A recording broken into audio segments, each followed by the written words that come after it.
Hello, everybody. My name is John Bartel. I am a customer success engineer with ShareFile. I've been with ShareFile now going almost 8 years now. I've been from everything from support to pre-sales now over to a customer success engineer. And what we do on the customer success engineering side is basically make sure that you are getting the most value out of ShareFile as a whole. And we're there for technical guidance, for training needs and adoption, and we obviously do a lot of these webinars. So again, thank you for joining today. I'm going to pass it over to Michael. He's one of my associates here. He has a little bit of a different role, so I'll let him introduce himself. Mike? Hey, thanks, John. Thanks, Delia. Hi, everyone. My name's Mike McAndrew. I'm a solutions engineer over here at ShareFile. I'm on more of the pre-sales side. Happy Cybersecurity Awareness Month. We thought this was a great time to go over some of the security settings and features in your ShareFile account. John's going to kick it off. And again, feel free to ask questions. We're happy to help. And yeah, back to you, John. So let's get started. Again, thank you so much for joining. I know you're taking the time out to actually come and visit us. First off, we're going to review security alerts, awareness, hit on some of the more key features in your security policies within ShareFile, and then again, touch a little bit more on how to be aware of when something happens within your ShareFile instance. And then you have you configure your security measures, same kind of topic. We're going to hit on some of the more key ones that we feel are great to review. And then we're going to talk a little bit about AI settings. You might have seen recently, we've talked a little bit about AI. We're dipping our toes into the AI world. We're being very cautious in how we do that, but we want to touch a little bit on that today and what those mean to you. And then we're going to talk a little bit about how we can lock down share and request link options. That's always very important, how we share, how we request files, making sure that you are secure in the way of how you handle those things with your clients. And then we're going to review folder permissions, where clients access or your employees access data within a folder, how those permissions look, how to set those properly. And then we're going to touch on some reporting and then some additional resources. All right. But let's jump into it. We have a lot to cover. So the first thing we want to jump into first is our login and security policies. If you're new to ShareFile, you're a new administrator and you have access to these settings, you will be able to find them over in the settings option under admin settings, and then under security, and then under login and security policy. Let's start here because I do feel most of these points around security, a lot of them are fit within here, at least from in terms of configuration. And there's some really key ones that you should be aware of if you're not already aware of, or again, if you need to review those. So first off, let's stop at the two-step verification section. By default, you will always have a requirement to enable employee 2FA, and you do have the option to enable it for clients. Now, we do that for security purposes for employees. Of course, that is always very important inside your organization. Typically, you'll always want 2FA or two-factor enabled for them. One thing just to key on here as a particular note is that, and we'll get to this part a little later, but if you are configuring single sign-on, of course, SAML, and you are going through that process to authenticate your users to ShareFile, that 2FA process that you see here, that's going to take place with your actual SAML provider, your IDP. That's something that it doesn't ask twice, if you will, if you're using or you have 2FA enabled for employees. So just be aware of that right off the bat.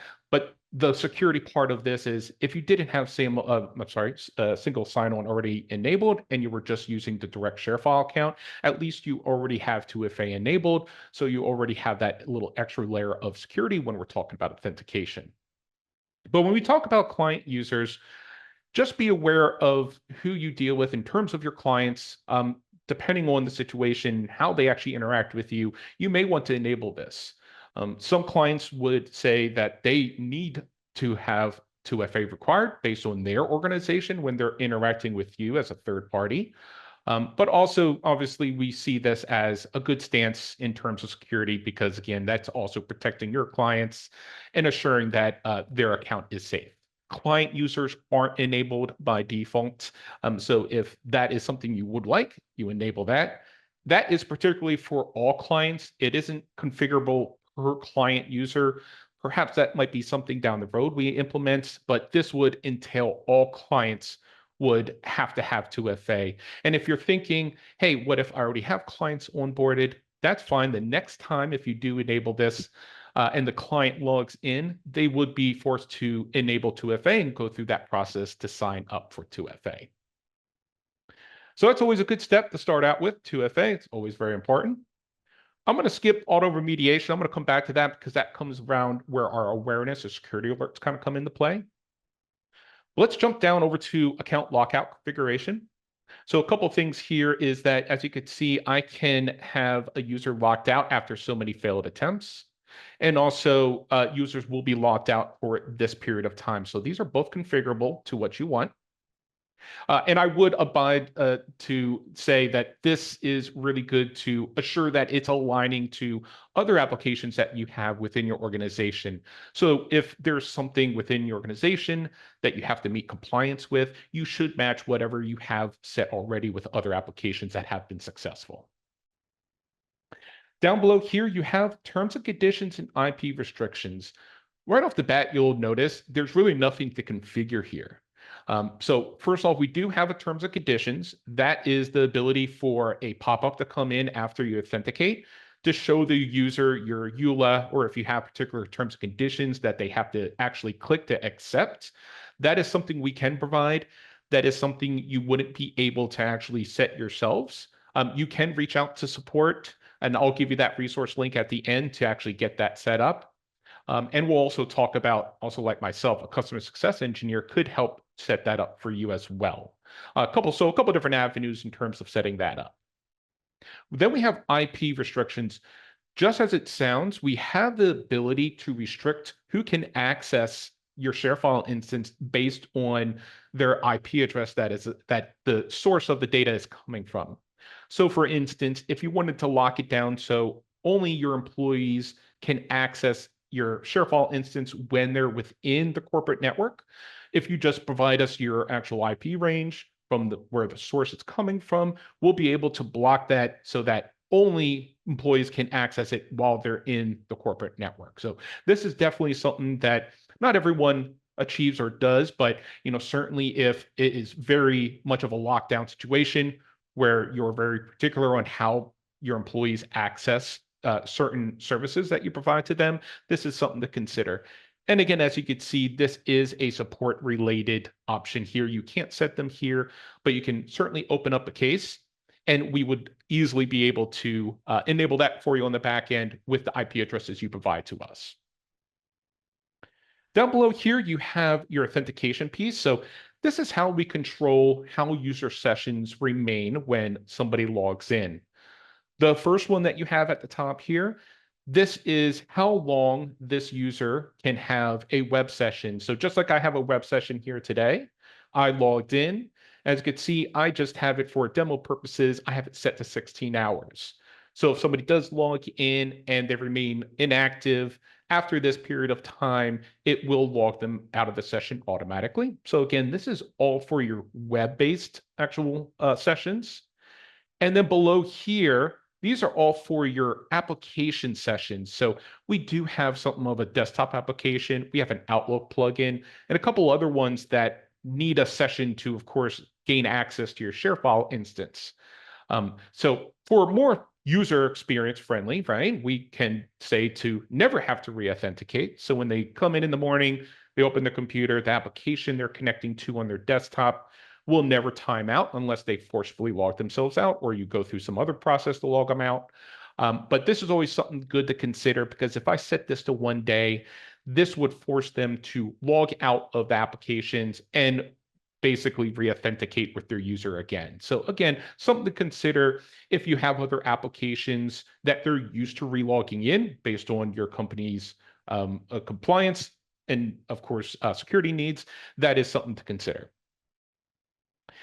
Below here is your single sign-on configuration. This is a really good one. We're going to add some resources to a great document that we have around all things single sign-on. We have a lot of documents that we have, of course, work with more of the popular ones out there, like Azure, like Ping, like Okta. We do have documentation to set up single sign-on. So again, if you're new and you're just jumping into this as an administrator, it's very important to set up single sign-on as soon as possible. If, again, your organization does facilitate single sign-on for all of your applications, just for better security and just better for user experience that they're actually used to in terms of authenticating, it's always good to set that up. It's very standard across the board, just like any other SaaS product out there, where again, you're going to enable different IDs on the back end for your IDP or your single sign-on provider and apply those here. As you might have seen above, I had a little notification that my certificate was expired. That's always key as well, is of course, we do alert you when your single sign-on certificate does expire. So just be aware of that. That just works again, just like any other product where a certificate can last for only so long and you need to replace it. And again, that's good for security purposes so that, of course, again, that certificate is just never ending out there and it's just can be exposed. Additionally, on the bottom, we do have some additional things you can add here to configure single sign-on based on how, of course, it interacts. I'm not going to go through all those today. One thing I love to talk about, though, is to require SSO login. This is really essential. This allows you so that if I did enable this, all employees would require to use single sign-on. I kind of talked a little bit about this in the beginning about, of course, employees logging in separately just to their ShareFile account versus single sign-on. If I did have this enabled, that would absolutely enforce them to need to use single sign-on to authenticate. They'll actually get a message if they try to use their ShareFile account that they set up initially with their password. It's just basically going to say, hey, you need to sign into your SSO provider. And then that will kind of guide them to understand, yes, you're right, I need to go through the company login versus just my ShareFile account. We do give you those options when you're authenticating. It will list if you want to use your company login or you want to just directly use your ShareFile account. All right, so let's jump back a little bit. I want to talk a little bit about awareness. One thing, as you saw, I kind of skipped over, and you might have seen some literature, some marketing material on this, but auto remediation has been a big thing with us to help automate certain threat detection on different scenarios. As you can see here, we started out with 3 different scenarios in this case: the impossible travel, the high download activity, and the access from high number of IPs. These are pretty straightforward scenarios. For instance, the impossible travel, if I had a user that we detected where all of a sudden we saw the same a user try to authenticate, start a session from various different locations around the world, it can toggle auto remediation so that we can alert admins of this. It also provides some actions automatically to the user, like locking them out.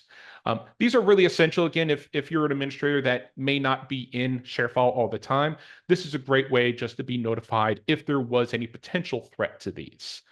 We are continually adding more and more of these scenarios, so it's a really good spot to just monitor these. As you can see, you can always turn these off if you feel you don't need them.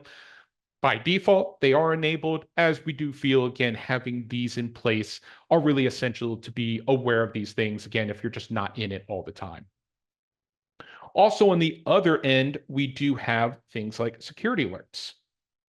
Now, security alerts, unlike actual auto remediation, security alerts let you know of a particular action that is happening that could be unusual. These points don't necessarily take action in a way. These are more so to make you aware.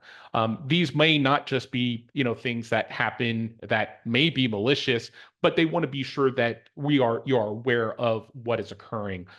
Things like user signs in from a different country. I'm going to actually show an example of that here shortly.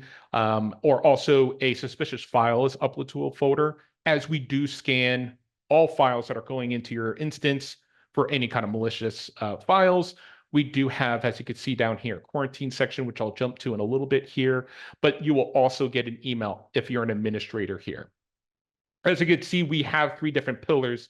So we can turn off things if, say, for instance, we didn't want to bug the employees or make the employees or clients aware of an actual alert. I can disable those, so only the administrators within the ShareFile account will get those alerts. So again, the way you want to alert people, depending on how you do it with other products, you may want to mimic it here, depending on how you alert, of course, your employees and the people that you're working with third party. Alternatively, here, you can add different contexts to assure that these people actually get it. As you can see, I have Greg down here as an alternate contact to be sure that he gets these alerts as well. The great thing about this is this also works with distribution groups. So if you're aware of distribution groups, just as it sounds, you have the ability to basically have a bunch of people, say particularly an admin group, and make a distribution group for them, so that if I choose that distribution group, it will alert all the people within that distribution group at the same time. So this is handy if perhaps you had a security group that necessarily doesn't administrate your instance, but want to be alerted if there was something going on so they can investigate. So I have a good example here of what one of them looks like. So you'll get an alert if it occurs. Drag over and window here. But as you can see, it's pretty standard, pretty straightforward. It will actually alert you of what the condition is. It was the user. As we can see, we have Matt Embry here. Looks like he came in at a location that was unusual. Usually he works out from, say, North Carolina. So, of course, we see that as being something possibly malicious. Could be that he's on vacation and he just wanted to jump in. He's at Amsterdam and he saw that. So this could be just, again, a false alert, but this is something, again, for you to be aware of. The great thing is if you click this review activity for the user down here, that will take you directly to their user profile. And this is an employee, so it'll go right into their employee account. And you'll see a section over here, security, activity and security alerts. And over here, you will actually see a little bit more information in detail about the actual issue itself. It'll actually also give you a device name if there's something available on that device that he accesses it from. So again, you get a little bit more of detail once you come in here.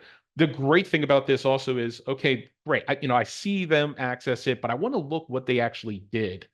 So in here, I can go view the folder activity.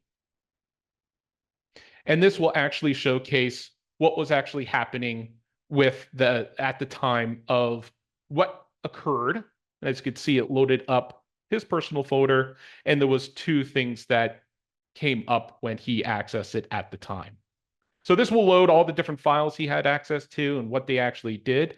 So this is a great way to showcase what the activity was when he did access his account. As you can see, he downloaded a file and he also uploaded one, and these were two different locations. So that could be something suspicious and something you may want to investigate with the user in terms of what they're doing and how they're accessing it at the time. All right, and the last piece before I pass this over to Mike is I did want to touch on that last piece about your quarantine of files. Again, we do have those alerts, so you will be notified if there was something malicious found.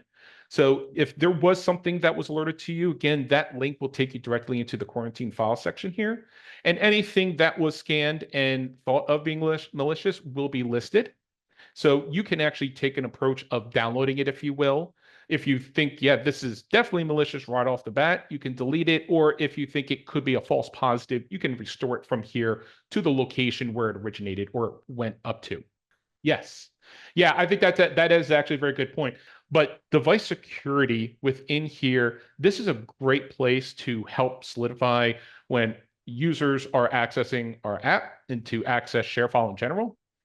We have different ways of helping prevent, say, malicious work being done from the device. If somebody loses their phone and say it got stolen, things of that nature can help protect that even further. So we do have things like you can set a PIN or password on top of your authentication piece before you even get to authenticating. You can also do a self-destruct that will remove your account after so many days. So that's always good. If you might have a temporary phone by chance or you're borrowing somebody's device, that's always worthwhile. But you do have various different levels of customization in terms of setting some of these. I'm sure this will take a while to go through them, but these are all pretty straightforward.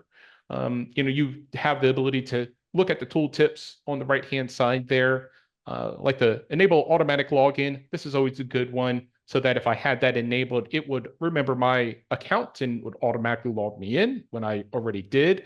So that might be a good fail-safe to disable that, so that, again, they would have to enter it each time.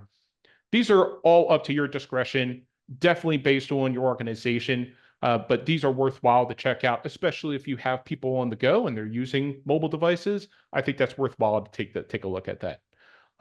Anything particular, Mike, to talk on this one? No, yeah, I thought this I thought we were missing something, and I was looking around, I was like, "Oh yeah, device security. We should probably talk about that." Yeah. So thanks for going over that, John. I think the a couple of these, like the enable an automatic login or enable offline access to files, I feel like those are features that not a lot of admins might not know about it. So I thought it was a good time to showcase those. Yeah. No, actually, really good point. Obviously we're all on the go nowadays, and everything has become mobile, so that is definitely something good to adventure into if you do have a lot of people that are remote and working not from an office. So definitely good point. So again, all in all, awareness is very key. Take a look at those security alerts. Check out auto remediation. I think as we continue going on with these releases, a lot of those scenarios will come into place when it comes to certain, of course, factions and issues that are actually occurring real time within, of course, the world. So we'll continue to add those. But without further ado, I'm going to pass this over to Mike so he can kind of continue on to our security discussion. Mike? Thanks, John. Let me get my screen up here.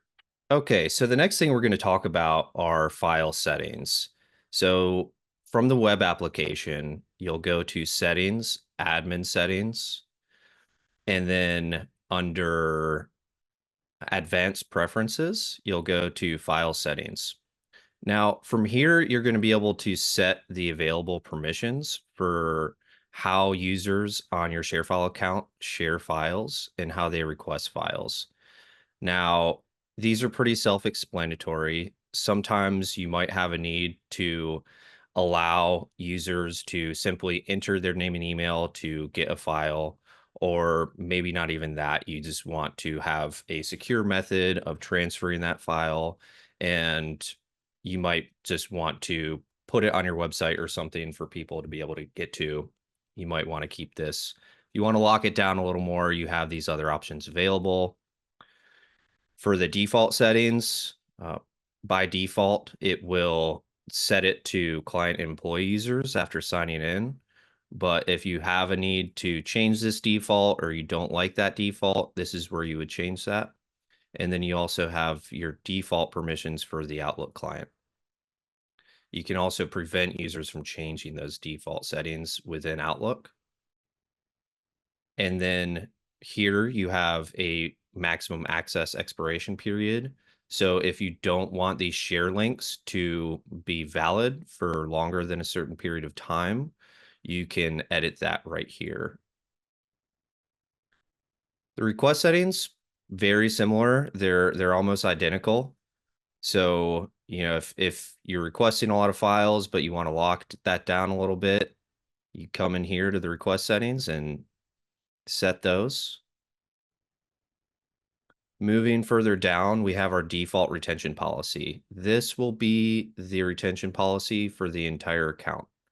Now, if you set this to, say, 2 years or 1 year, it will take effect for all new folders and files uploaded to the account after the retention policy has been set.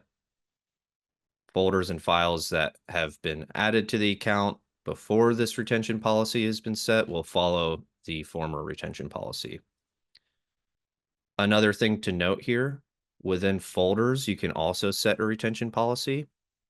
The files will always follow the most restrictive retention policy. So if you have a wider retention policy for the account, but a more restrictive policy within a folder, those files within that folder will follow that more restrictive policy. as we move on, another thing that's really important here is versioning by default. This is set to 10,000 versions. We usually recommend keeping this as is, just so you have that history of work that's being done on files. It's nice to be able to go back and see who's editing the file and at what time and from where. So this is just a really nice thing to have. But if you have a need to limit versions on the account, you can absolutely do that. Watermarking. So if you would like to watermark some of your files, the users will get a watermark for view only, and you have a few different options here. So you have first name, IP address, a couple other things. So really great feature if you want to, ensure that people viewing these documents, maybe you have something that's a little more sensitive and you are engaging with a user that is under NDA and you don't want them to be distributing some of the material that you're showing them, this might be a good feature to enable. Storage quotas. If you have a need for sort of locking down how much data each of your users can store, you would enable the storage quota. So, if you've enabled this and users aren't able to upload, it's likely that they've hit their storage limit if you have this checkbox selected. All right. So that's kind of the rundown for our file settings. I just want to jump back over to our folders and talk a little bit about how that looks on the front end. So say we want to, actually, I'm going to go into a different folder here into our test files. So if I want to share a file, I hit share, I have a few different options here on this drop down. So say we have our view only, you have those different options here. You have anyone, name and email, require login for client and employees, or just require login for employees. This will determine the level of access that whoever has that link, must follow. And then you also have your watermark option here if you want to add a watermark. This is our access expiration, pretty self-explanatory there. And of course, your notifications. One thing that I did want to mention, so within this document, I have a fake social security number. So if I go to share and we're going to select download and anyone and we hit save, this is actually a feature that's available on our premium offering. This is called the AI Secure Share Recommender. So this has found that it looks like there's a social security number within this document. So it's going to warn me that this file may contain sensitive information. So it would recommend applying that login required. So nice feature to have. Again, that's on our premium offering. And that can look at a number of different values that might be considered sensitive, anything from PII to PHI and a number of other things. Our support article on this lists all of those. I'm sure somebody can share that if you guys are interested in looking at that. But really nice feature to have there. Great. So let's go back into our folder. I want to talk about folder permissions. So when it comes to access control and share file, most of that is going to come down to who has access to what folders. So let's go back out to our shared folders. We'll go into agreements here and we'll go over to the people tab. So as you can see, Ricardo created this folder. John is the master admin, so he's also listed here. And then we also have our super user group. We'll talk about that in a minute. But if we want to add somebody to this folder, We have a few different options here. We can add a distribution group, and we'll add a user here. We have our user. We have a couple of different options here. Have view, download, upload, delete. Admin means that this user is going to be able to add other users to the folder. And then you also have the option to apply these settings to subfolders. So if you only want a particular user or distribution group to have access to this specific folder within a folder structure, you might want to uncheck this. But if you want those permissions to propagate down that folder structure, you'd want to leave that checked.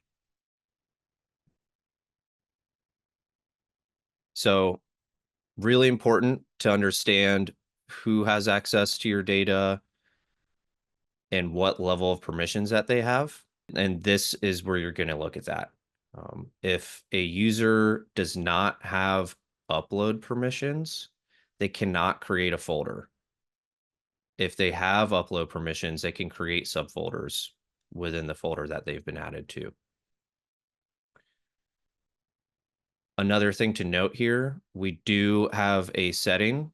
If you don't want users that have upload permissions on a folder to see their own files, this is something that's enabled by default. But if for some reason you don't even want users to be able to see the files that they themselves have uploaded, you can edit that in the admin settings. So back to the super user group. The super user group is a group of users that has access to all data on your ShareFile account. So basically, this means that a user that you've added to the super user group will have access to all shared folders and all personal folders on a ShareFile account. By default, the account owner or master admin will be the only user part of this group, but you can add other users as well.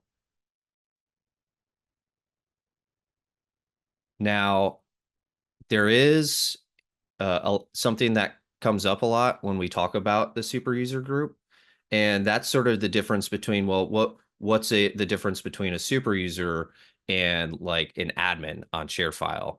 So the super user group is strictly for access to data. When we're talking about admins in ShareFile, we're really talking about the permissions that they've been granted under user access. So if we go to people, browse employees, we'll select Mr. Embry here again. And we go down to user access. This is where you will grant access to various admin permissions on the account. So a lot of these are pretty self-explanatory. One I'd like to kind of point out is this option right here under company account info, configure single sign-on settings. If you give this to an employee user, then they will see that section that John went over earlier, the login security policy. They will be able to configure all of this. So just keep that in mind. Most of these other permissions are pretty self-explanatory. And this is where you would say you need somebody else to administer the account, and you need to give them various permissions, but they might not need to need all of these permissions. You can get pretty granular with it and grant those permissions as needed. Another thing I wanted to touch on while we're here is the manage connected apps and devices. John touched a little bit on this under the activity and security alert. So we can see that Matt logged in from an Android device over here. If we wanted to, revoke access, lock that device down, or wipe it, this is where you would do that. So you're looking at an employee user under the actions section down here. under Manage Connected Apps and Devices, we can see that Mr. Embry logged in with an Android device. So we can lock this down and prevent that user from accessing their share file data on that device. We can wipe it and remove all the share file data from that device, or we can revoke that authentication token. So we'll go ahead and wipe it. So really, good thing to know if you're in a situation you need to revoke some of those authentication tokens or maybe lock a user down. Definitely a good thing to look at there. Okay, now another thing that I wanted to touch on are our email settings. Encrypted email. This is a great feature to have because this sort of differentiates between just like sharing files. Of course, anytime you share a file or request a file with ShareFile, that data is encrypted at rest and in transit. But say you want to encrypt the body of an email, this is what this feature would be used for. And you can do that from the Outlook plugin, and you can also do that from the web app here.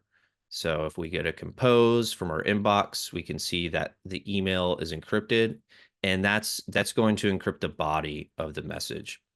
So just to provide some clarification there, really nice to have. A lot of our customers will use this feature from the Outlook plugin, and you can see that there's some options that you can modify here when sending that out. All right. Next point, final thing I wanted to go over here is our reporting. So reporting is going to be a pretty useful thing when sort of trying to look at what's happening on your account. The usage report is probably going to be the most useful for you, as it's going to cover a lot of the activity on the account, like login, upload, download, edit, move, all that important stuff. And this is going to capture the user, their IP address, timestamps, folder names, file names, all that good stuff. One thing that sometimes we do recommend is creating a recurring report. So if you have a need to go back and look at some of the activity that's happening on your account on sort of a regular basis, or you want to feed those reports into something else, set up a recurring report. That way, if you ever do need to look back at a month or a week, you can do this daily, weekly, or monthly. It's nice to just already have it there. Then you can just go look at those reports rather than generate them on the fly. We have another, a decent number of reports here. I'm sure somebody can share an article with anyone if anyone is interested in taking a look at the different types of reports that we have and how you can use them. Notification history. This is just kind of a good place to go if you want to take a look at some of the notifications that are being sent out on the account. That's it for me. Yeah. Yeah. John, I think it's back to you.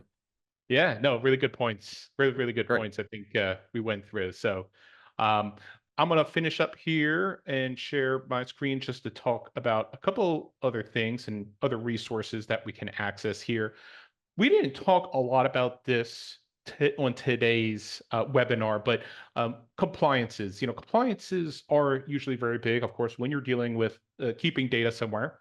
I know compliances can be a whole other webinar in its own, which I'm sure we will do at some point. Two that I love to kind of express right off the bat. First off is FINRA for Of course, securing data for accounting reasons, other things of that nature. But one other big one is HIPAA. Those can be enabled on our premium offerings. And just recently, we allowed you to actually enable HIPAA directly onto your ShareFile, your ShareFile subdomain. So what you could do if you're an account owner is you can come into your admin overview here under admin settings and admin overview. And if you're not in a compliance yet, there is a enable HIPAA. And if you do that, as you could see, the big thing with HIPAA is agreeing to a BAA or business associate agreement. That will put you into a compliance with us to assure that your instance, or I should say your subdomain, is HIPAA enabled so that you have that peace of mind when it comes to protecting data if it falls under, of course, HIPAA needs. But this is very easy to do nowadays. So something maybe to consider and take away from this webinar is if you are dealing with PII or particular personal data, especially medical data, it might be prudent if you do need that umbrella in terms of HIPAA compliance for keeping data from your clients. This is something to consider. Again, you won't see this option unless you're on our premium account or premium offering. So you won't actually see that. And also you will have to be the account owner, as you can see here, or that master admin. But you can enable that and it will step you through enabling or signing our BAA to accept that. Again, I could probably talk about this for a good hour in terms of compliances in general, but just wanted to throw that out there because that is something key that does come up quite a lot, especially when you're reviewing your account. It could be that you figured, well, maybe I never had HIPAA, or maybe we're starting to collect more data that does need HIPAA compliance. That is just something to kind of look forward to in terms of that. We do have some good articles around that as well to showcase what alters, which is not necessarily a lot. It more so gives you a bit more of alertness to what you're enabling on the account and setting some defaults. So we do have a great article that will pass over to that if that is something you need in terms of that HIPAA compliance. So to wrap up a couple things before we take a couple questions, we should have some good time here. First off is a couple different resources. As you saw, we have great webinars that we're constantly hosting here. You might have seen this and signed up for them before, but if you just search ShareFile webinars on Google, it will drop you into the first link here where it has all our different webinars that are coming up. These are awesome. As you can see, we have various different topics that we cover. The great thing about this is if you sign up, you can't make it, that's fine. You will get a recording of this, but also everything is recorded and we post that. So you'll see down here, we have some on-demand webinars, but more particular, we do have our YouTube page. So you could just type in youtube.com/ShareFile and it should revert you over to here. And as you can see here, we have a ton of different material here. More particularly, we have a playlist. And over here, we have a whole playlist, a list of all the past webinars. So if you missed something or you want to get more information, and we've had these kind of security discussions before in various different levels, definitely take a look at those. It's definitely worth your while to look at those, or just to pass those out to your colleagues or people that perhaps need to know or have gain more knowledge about ShareFile itself. Another great thing as a customer success engineer, I'm kind of being a little selfish here, if you will, but if you need to contact somebody like myself as a customer success engineer to dig deeper, to understand your ShareFile account even more, if you come down on the bottom right here, we have a slew of different options here, like support articles, getting started, what's new, what has come out recently, how-to videos. But more particularly, you'll see as an admin, you should see your contact your success engineer. So if you click that, you'll see there I am. I'm not a bot, I'm a human. But you have an easy way to click on Let's Connect, and you could schedule some time with me depending on what actually shows up on there. But the great thing is you can get direct access to myself. Obviously, I don't overlook all accounts in ShareFile. That would be pretty daunting. So when you click that, you may see a different face or one of my other associates that you'll be working with. And that's the great part is we are dedicated to your account. So we want to learn how you use ShareFile. We want to be sure that you're getting the most value out of it. And most importantly, we want to be sure that you're up to speed with anything new that has come out recently. So definitely click that button. Definitely reach out to your success engineer if you are needing more guidance, more time with us to talk about certain topics like we talked about today. It's really good having that access. You may not have that with other products that you host within your company. So definitely take advantage of that because I think it's definitely worthwhile in that regard. I think Jeff had a great question about super users. And so his question was that I mentioned super users have access to all shared and personal folders on a particular share file instance. If that's true, two questions. How does the super user access a specific user's personal folder via the web interface? So John's going to showcase that right now. So he'll just go to the People tab and browse employees. And one thing to mention here, in order to see browse employees, the employee that's doing this has to have the manage employees permission. It is still possible to get the folder ID and go directly to the URL that folder ID is associated with as a super user. But otherwise they'll have to go through the employee section here. So on the right, John will just click view folders and activity logs. And then from here, access users content under folder access. And that's where he'll actually be able to access that personal folder. And another thing to note here is you only really have to do this if you haven't been added to the folder yourself. So back it like if Matt here added John specifically to his personal folder, John would just see it under his shared folders. So it does depend on just sort of what folders the employee has been added to and what permissions they have. Okay, so the second part of that question, can the personal folders for a user or group of users be accessed or migrated using the share file migration tool? So the short answer is no. The share file migration tool is for uploading data to ShareFile. So it's simply just a method of getting a large amount of data onto your ShareFile account. In terms of moving the personal folder, that's also going to depend, right? You can't move an active personal folder. You can move the subfolders within the personal folder, or if you delete a user, then you can move that personal folder. We did see that a couple people had questions about using a service account for your account owner. So again, remember your account owner, as you see with me, there's only one account owner per account.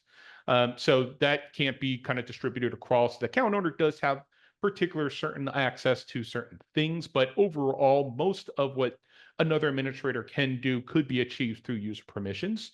But yeah, I would say definitely don't consider using a Surface account unless it's, again, maybe part of your compliances. The issue there, though, is if you did have a Surface account and multiple people had access to that, you don't know who's really accessing and making changes. So when you're doing reporting like Mike showed and you're doing an audit, you may see that, hey, you had 10 people have access to this one Surface account and somebody made a switch. And then now it's a hunt to understand who actually did that, who had access to that Surface account.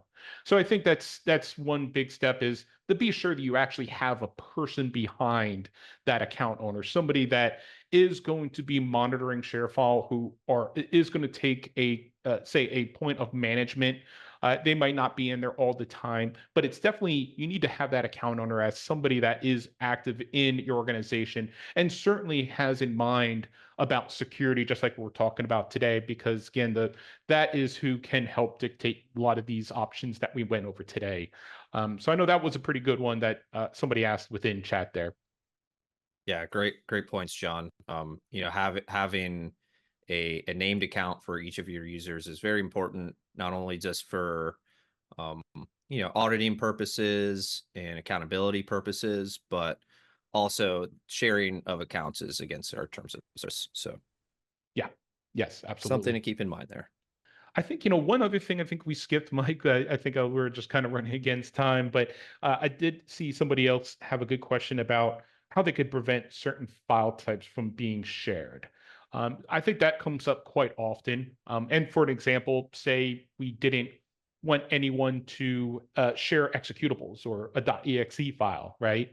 Those could lead to something malicious, right? Somebody gets shared that and they run it. It could be a virus hidden in it, whatever have you, in terms of that.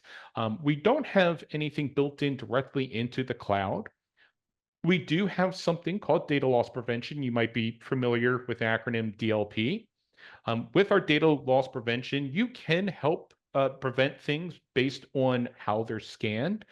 The one thing about DLP, though, is this is for on-premise storage only. So as ShareFile goes, we do have cloud storage, and you do have the ability to host data on-premise. We only allow this for on-premise side because you do need to actually integrate a DLP service like, say, Microsoft Defender or Symantec or McAfee to be able to scan those files. Um, Regardless, you always do have your built-in antivirus within ShareFile, regardless of DLP. But I did want to mention that there are other solutions with like CASB, like cloud solutions, to help prevent certain things before it gets to us. Those are typically third party. So hopefully in the future, we will have a better way of handling these things other than just for the on-premise side. So we are hoping to enhance that security later on. We do have like our apps, like our desktop app. You can configure it to prevent the use of different file extensions to be able to upload them through our apps. But again, traditionally, through like if there's somebody uploading to, say, the web browser, there is no particular way to prevent that in terms of a certain file extension. So I think that's always a good question that comes up. Again, thank you all for joining. We again appreciate your time coming to these. Again, if you skipped or missed anything, no worries. You'll have a recording on this, but hope to see you on the next one. Mike, anything else? No, that's it. Thanks again. Thanks, Delia. Thanks, John. And thanks, everyone, for taking the time out of your day to join us. Hope you learned something and were able to take some things away from this.